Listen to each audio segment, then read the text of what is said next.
Good afternoon, guys. So, after such an enriching panel discussions, I will not take too much time, and this isn't a sales presentation per se.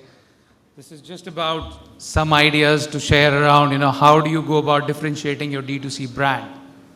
So if you look at it, the whole explosion of D2C in India has been absolutely phenomenal. India is now home to more than 50,000 digital first brands. It's estimated to cross almost $100 billion within the next few years itself. Funding has gone up phenomenally just in last year itself. So it's really going fast and really accelerating extremely fast as well. So if you break it down, what are the typical D2C models that are around? Pure play D2C, wherein they're just selling online. Then Omnichannel D2C, where they are on marketplaces as well, social commerce, native platforms, and marketplaces, but very limited retail presence. And then you have Omnichannel Commerce, which is strong retail network, marketplaces, and native platforms as well.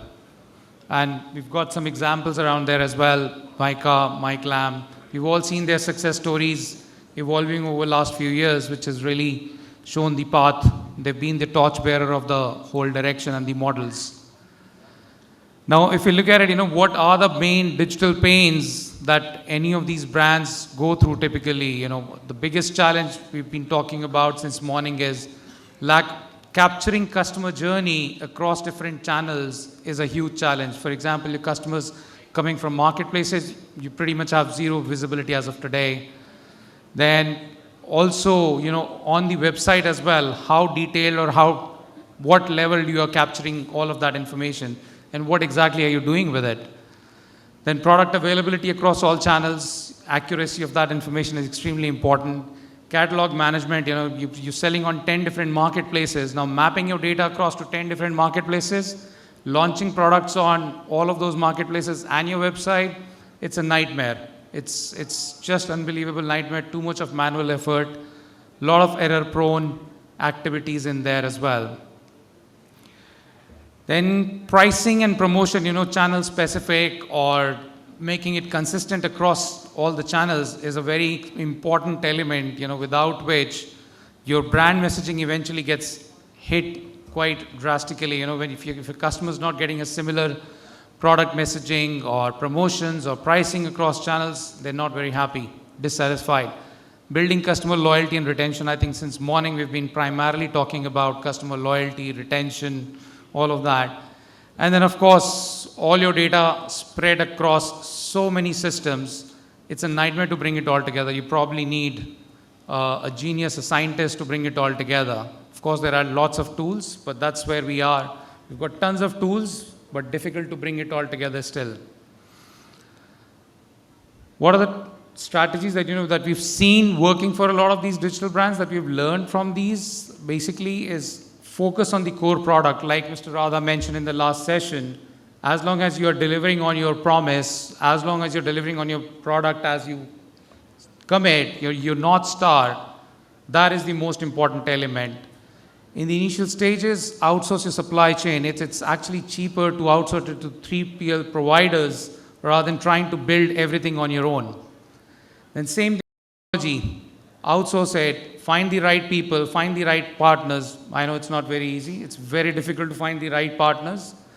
And you probably end up burning your fingers a couple of times before you find the right one. But it's quite critical that you find the right one so that you can focus on the core product and get the basic plumbing done.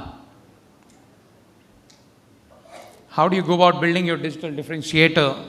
It's around, focus on the CX and core differentiators, your customer journey. I think the whole panel discussion this morning around Omnichannel, then the panel discussion just before this was around, how do you focus on your customer journey and build your core differentiators? How do you make it better? I mean, there's this business that we worked with in the UK. What they did to improve their customer, differentiation is they built a survey taking more information from the customers on their preferences, and then based on that explicit survey helped them serve the customers better. Customers are willing to share their data, their personal data as well, to get more relevant products. That may or may not be the case in your case in all the business scenarios, but it still helps to try it out. Experimentation is absolutely important. Until you do that, you won't know what works and what doesn't work. Of course, there are certain things that you can identify already, but it's very important to do that. Then stronger control over omnichannel, having better control and connecting them all together, and a visibility in one place is a very, very important element, which most of the businesses tend to discount and struggle with this. Then content-driven commerce, which is, now of course you can start building your own content, blogs, articles, how-tos, build your rich product detail pages, PDPs. You can also encourage a lot of, user-generated content as well, where they are using your product, they put furniture or dresses on their social media, and you can highlight, feature them on your websites as well, which gives them also a little bit of sense of pride and connectivity with your brand, a little bit of connect with your brand, which helps build that long-term emotion as well. Then getting them to reviews, you don't necessarily have to do the reviews right then. But of course, after you've delivered the product, let them use it for a day. Just not after they place the order, don't send them a review form. Send it potentially after 3 days or 2 days after they've received the product, and then look at it, how are they responding to that. Reviews also is a very interesting area. Of course, when you look at the reviews, 5 stars are pretty good. Somebody with 1 is really miffed up with you. Of course, you need to look at it.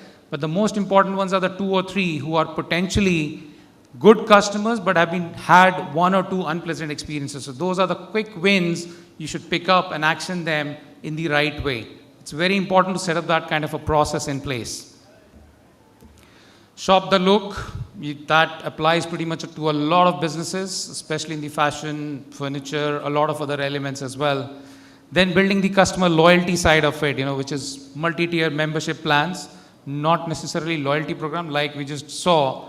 Of course, loyalty program helps, but it is not the core of the business. Unless you deliver the basic service right, no loyalty program can essentially help you. Multi-tier membership plans basically help you get more data. And then in return, you of course have to incentivize the customer to share that data. Subscription is a very, they say this is the generation of subscription economy. And eventually everything will go on subscription. We've already seen so many things already going on subscription, and many more things will eventually move on to subscription models. Gamification, it helps quite a lot in a lot of businesses, not every business, but yes, it does help in a lot of scenarios. Customer data analysis, this is again, once you've got the customer data in place or all the order data from different journeys, doing that analysis is extremely important, like recency, frequency, and monetary-based, RFM-based analysis, segmentation, a lot of other elements, what do they like most, what season do they buy most, what is your repurchase cycle or period. Based on that, you can define your strategies for your purchase and your going forward strategies as well. Referral program, this is something we've seen to work quite well in a lot of scenarios where you refer to your friend and they get discount and all of that. Plus, you can also run promotions around next order promotion. You buy on your next order, you get 20% off. That tends to work, and right after they've placed an order, you can offer that as well. Personalized content in shopping, and of course, NPS is the standard element. That's pretty much it. That's BetterCommerce. I thought it will be good to just share general ideas rather than the product pitch. I hope you guys liked it, and I did not put you to sleep. Thank you.